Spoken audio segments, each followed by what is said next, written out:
designee of the Majority Leader. Okay. The Chair will first hear from the gentleman from Colorado. Thank you, Mr. Speaker. I ask unanimous consent that when the House adjourns today, it adjourn to meet at 10 a.m. tomorrow. Without objection. The gentleman from Georgia is now recognized. Thank you, Mr. Speaker. That was quite an event there. Nearly 3 years ago, on September 11 and 12, 2012, the United States facilities in Benghazi, Libya, were the target of terrorist attacks. These attacks resulted in the deaths of 4 Americans, Sean Smith, Tyrone Woods, Glenn Daugherty, and U.S. Ambassador to Libya, Chris Stevens, as well as 2 other Americans critically injured.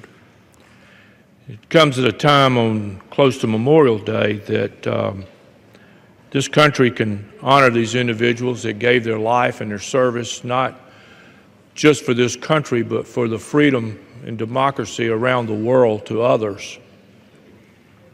The gravity of the attacks raised serious questions regarding the U.S. presence in Benghazi, Libya, particularly as those questions related to the policies, decisions, and activities of the administration and relevant executive branch agencies before, during, and after the attacks. For nearly 2 years, Congress sought answers to these questions. However, the administration's valid responses exposed the limits encountered by our standing committees. And these responses revealed a less than competent or transparent accounting about the attacks. Consequently, the House created, with the support of our Democratic colleagues, the Select Committee on the events surrounding the 2012 terrorist attacks in Benghazi, Libya. Everywhere I go, Mr. Speaker, I have people ask me, what is taking so long? What is taking so long for us to get the facts about what happened in Benghazi? We're going to do our best tonight to explain to the American people and to the public and to you, Mr. Speaker, why it has taken so long, why it is requiring us to continue to subpoena and beg and plead for the information that we need to be able to deliver this report to this body and to the American people. The Speaker appointed me and 6 of my Republican colleagues to this committee. The Minority Leader appointed 5 of our Democratic colleagues to the committee. We have been directed by the House to conduct a complete investigation across the spectrum of all, all relevant executive branch agencies and issue a definitive final report on the events surrounding the September 11-12, 2012 terrorist attack in Benghazi, Libya.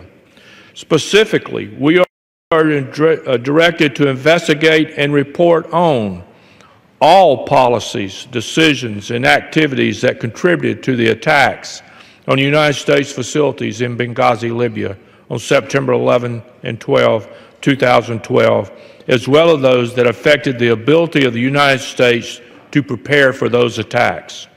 Number 2, all policies, decisions, and activities to respond to and repel the attacks on United States facilities in Benghazi, Libya on September 11, 12, 2012, including efforts to rescue United States personnel.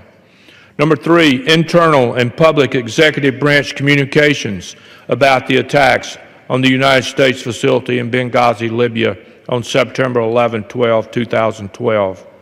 Number 4, accountability for policies and decisions relating to the security of facilities in Benghazi, Libya, in the response to the attacks, including individuals and entities responsible for those policies and decisions. Number 5, executive branch authorities' efforts to identify and bring to justice the perpetrators of these attacks on the U.S. facilities in Benghazi, Libya, September 11, 12, 2012. Number 6, executive branch activities and efforts to comply with congressional inquiries into the attacks on the United States facilities in Benghazi, Libya on September 11, 12, 2012. Recommendations for improving executive branch cooperation and compliance with congressional oversight and investigations. information related to lessons learned from the attacks and executive branch activities and efforts to protect United States facilities and personnel abroad, and any other relevant issues relating to the attacks, the response to the attacks, or the investigation by the House of Representatives into the attacks. And I think that number 9 is a particularly relevant point. It says all other relative issues. And so that's one of the questions that we've been receiving about, are we stepping out of bounds on what this committee was supposed to do? The answer is absolutely not. Using these instructions as a guide, the committee requested and reviewed a substantial volume of information that was previously produced to the House and new information never before produced to Congress. The committee has reviewed more than 20,000 pages of emails and documents produced by the State Department never before released to Congress. This new material includes emails that were sent to or received by the former Secretary of State relevant to Benghazi, as well as documents and emails that were part of the State Department's Accountability Review Board proceedings. In addition, hundreds of pages of emails never before seen by Congress have been produced by the White House. The Department of Justice and the intelligence community have also produced documents never before seen by Congress. Further, the committee has interviewed executive branch personnel, including survivors of the Benghazi terror attacks, none of whom have ever been interviewed by previous committees. The committee has also interviewed others who have been able to provide indispensable firsthand details of the U.S. presence in Benghazi, Libya. But we know that this is not a complete universe of information held by the executive branch. Our investigation has uncovered new witnesses, new documents, and new facts related to the Benghazi terror attacks. Ironically, the largest impediment to getting this investigation done in a timely manner and being able to write a final definitive accounting of what happened before, during, and after the terrorist attacks in Benghazi is the executive branch itself. The committee has issued letters, subpoenas, has threatened to hold and has held public compliance hearings with slow to little to no action at all. Take the State Department, for example. The State Department is necessary focus of this investigation, yet their compliance posture with the committee and Congress has proved unpredictable at best. When this committee was formed 1 year ago, the State Department had yet to fully comply with 2 outstanding subpoenas issued in 2013 by another committee. One subpoena dealt specifically with documents pertaining to the State Department's Accountability Review Board, known as the ARB. The other subpoena dealt with documents that had previously undergone limited congressional review, where members' access to the documents and information was restricted to certain dates and times set by the State Department. These subpoenas were still legally binding on the State Department when this committee was created. Yet the Department had not fulfilled them. In an effort to expedite the Department's fulfillment of these subpoenas, the Select Committee prioritized the Department's production of documents under these 2 subpoenas as opposed to issuing new requests. In addition, by directing the Department to identify documents under these existing subpoenas, the committee was better positioned to receive new documents in a more expeditious manner, while at the same time judiciously reviewing the work of past committees. These negotiations resulted in the State Department providing 15,000 pages of new documents to the committee in August and September of last year. This production also fulfilled the Department's obligation for one of the 2 subpoenas. The review of these documents was enlightening both in what it disclosed and what it did not. Here's what it did disclose. For the first time, the Department produced 8 emails, 8, to or from former Secretary Clinton. Additionally, the committee became aware that former Secretary Clinton had used a private email account to conduct official State Department business. Importantly, the committee did not release the existence of the private email account because of its commitment to investigate all the facts in a fair and impartial manner. Here's what it didn't disclose. From the review of the 15,000 pages, however, the committee recognized that there were significant omissions in the documents. Notably, there were very few emails between and among former Secretary Clinton's senior staff and the Secretary. As a result, last November, the committee requested the State Department produce specific documents in emails related to Benghazi and Libya for the Secretary and 10 of her senior staff.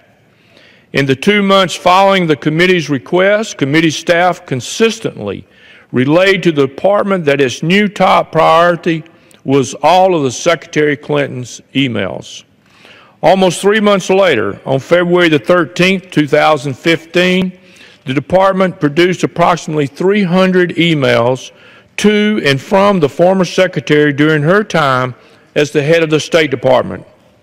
Remember, these emails, of which the State Department never possessed and didn't have to look for, but yet it took that length of time. But they didn't produce a single document to the committee related to the remaining portions of the November request. So what was the State Department doing the time that the former secretary was going through her emails? After they produced these emails, the State Department asked what our priority was. We continued to inform them that the 10 senior officials identified in the November request were our priority, including Cheryl Mills, Jake Sullivan, Huma Abedin, and Susan Rice. The State Department told committee staff that this request was too broad and that it was unable to search for these documents. On March the 4th, 2015, the committee issued a subpoena for the documents and emails first requested in November. This subpoena sought documents and emails for the 10 senior State Department officials, including those named previously. Despite the committee indicating emails and documents from the subpoena were its top priority, the department informed the committee that it would instead begin producing documents pursuant to the outstanding ARB subpoena. Remember, this subpoena was first issued in August of 2013 and reissued on January the 28th, 2015, since it expired at the end of the previous Congress. I would also point out that the law requires that these records, and this is the records from the ARB, and Mr. Speaker, it's very important that you understand this, that the law says that these records shall be separated from all other records of the Department of State and shall be maintained under appropriate safeguards to preserve the confidentiality and classification of information. This means the record should have been sitting on a shelf somewhere, easily identifiable. Unfortunately, it took them 2 years to find where this ARB report was supposed to be segregated and put up. The committee continued to indicate that its priority was for the emails from the senior State Department personnel that were first requested in November. The department's response: it could not search for these documents.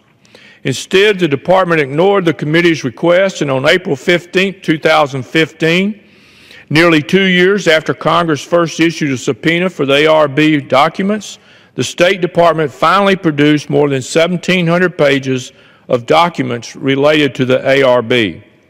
Again, instead of responding to the committee's request on April the 23rd, 2015, the department produced an additional 2,500 pages of documents related to the ARB. The department has said that with minor exceptions, it has now fulfilled the requirements of that subpoena. Notwithstanding the ARB production, the committee continued to press the department. Its top priority is the documents from the original November 2014 request and the March subpoena. The State Department, however, has done little but talk about the breadth of the subpoena and the inability to adequately search for documents. The Department continues to state that it does not have the technical capabilities to do such a wide search without specific search terms. Yet, the Department never used any search terms to conduct in its search, nor has the Department ever suggested any search terms to the committee. To help the committee better understand the Department's technical capabilities, or lack thereof, the committee has taken several different steps. We asked the State Department to bring its technology expert and its records officer to a meeting to discuss how records were kept, retrieved, and produced. Specifically, we requested a meeting, and I quote, with the relevant people from within the State Department who can explain in detail how the State Department maintains its records and how it has researched for documents pursuant to this committee's November request. In further detail, the limitations of the Department's ability to fully respond to the Chairman's document request. These people would likely include individuals from Legislative Affairs, Office of the Legal Advisor, Bureau of Information Resource Management, and possibly the Records Officer, and any other individual who will be able to answer detailed questions on the topic. This meeting will help us further sequence and prioritize the information and issues in the committee's request. As you suggested, we do in our letter of February 13th to Chairman Gowdy that the State Department sent us. We also include a list of 13 questions to the Department to help guide the discussion. Samples of these questions include the size of the universe of potentially relevant hard copy and or electronic fill for each person from the data range period. Keyword or phrase searches the Department plans to use for production, and any limitations imposed on the type of data to be searched. These are some pretty straightforward questions. When the State Department appeared for the meeting, they did not only bring those subject matter experts with them, the staff they did bring could not answer these basic questions. In fact, it was during this meeting for the first time that the committee learned that the State Department was not in possession of former Secretary's emails. However, there was no mention of her use of a private server. The committee again asked the Department to meet with these individuals. Again, the Department did not provide them. At an April 10 meeting between committee staff and the Department, the State Department brought an individual. Yet when pressed by committee staff on these specific questions, the Department refused to provide the specific answers. Last week, we continued the pressure. We told the Department that members of the committee, including myself, would travel to the State Department to view firsthand how they search for documents and have a discussion about the shortcomings they claim to have. But what did the Department do when we told them that we were coming? They scrambled and did everything possible to deter our visit. Earlier this week, however, we did learn more about the Department's internal process for identifying and reviewing documents. But we didn't get this information from the Department. Instead, we had to learn it from a lawsuit. This past week, on May 18th, the State Department's acting director for its information programs and services filed a sworn declaration in that FOIA lawsuit, the Freedom of Information lawsuit. That declaration outlined the steps the State Department had taken since it received approximately 55,000 pages of emails from former Secretary Clinton in December of 2014 to review those documents for public release under the Freedom of Information rules. Also in that sworn statement, the State Department asserted that it had dedicated on a full-time basis a project manager, 2 case analysis, and 9 Freedom of Information reviewers to review all 55,000 pages of emails since April.